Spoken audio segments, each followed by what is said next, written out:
remind us, for those who can't remember, why have we expanded to 48 teams? Very good question. Can you remember? Fala, meu convocado, tudo bem com você? Nosso assunto hoje é a Copa do Mundo de 2026. Ah, tá longe ainda. Tá nada, como dizia Fernando Vanucci, tá logo aí. Bom, pessoal, a FIFA vai oficializar então a Copa do Mundo com 48 seleções, lá nos Estados Unidos, México e Canadá. Você acha que vai ficar mais difícil para a nossa seleção? Deixa aí sua opinião e bora acompanhar o que disseram os ingleses sobre esse novo formato da Copa do Mundo, oficializado hoje pela FIFA.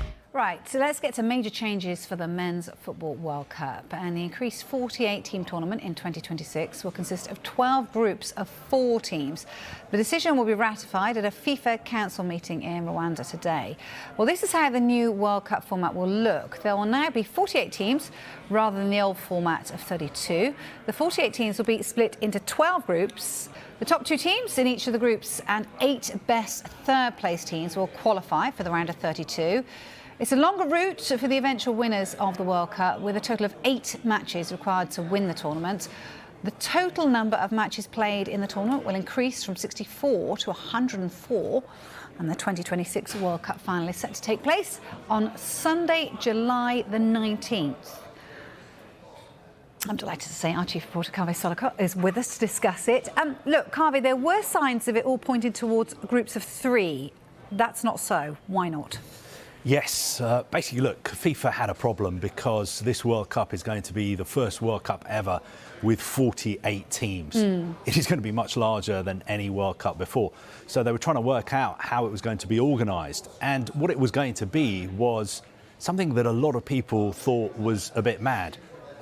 It was going to be 16 groups made up of 3 teams. Yeah. And you could have had the situation where some teams would have only played 2 games effectively before being knocked out and going home.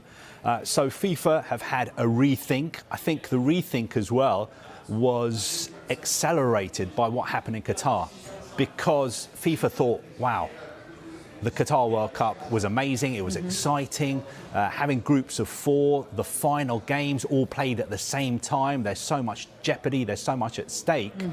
So that's why they've had a look at it again, and today at this FIFA Council meeting in Rwanda, it is going to be officially approved. So we will see at the World Cup in 2026 this format. We're going to keep with groups of 4, and there's going to be 12 groups, and then the top 2 go through to the knockout stage, as well as the best 8 third-place teams. OK, just remind us, for those who can't remember, why have we expanded to 48 teams? Very good question. Can you remember? There's 2 ways of looking at it. A lot of people, traditionalists, will say, we're unhappy with this. Why are you having 48 teams? It's too many. Yeah. The quality is going to suffer. It's also bad for the environment, having more teams flying around Mexico, Canada, and the USA. That is one side of the argument. The other side of the argument, though, is that FIFA is made up of 211 different countries. And out of those 211, only 78 of them have ever played in the World Cup. 133 countries have never played in the World Cup finals. So they have been lobbying, they've been putting pressure on FIFA to say, look, we need to have a chance to play in these finals as well. Otherwise, you know, the standard of our football is not going to improve. And I think what is a really, really important point as well is if you look at the slot allocation. I know it sounds a little bit boring, but it basically means that, for instance, in the World Cup in Qatar, we only had 5 countries from Africa, even though there are 54 countries in Africa who are FIFA members. So, for instance, if you're in Africa, if you support Egypt, who got knocked out in a playoff and didn't make it to the World Cup finals, that's why we didn't see Mo Salah playing in the World Cup finals, for instance, you will be pleased because their slot allocation is now going to go up from 5 to 9. Oh, great. So we'll have almost double as many African teams in the World Cup in 2026. 8 teams, they're going to be from Asia now. 6 teams from CONCACAF.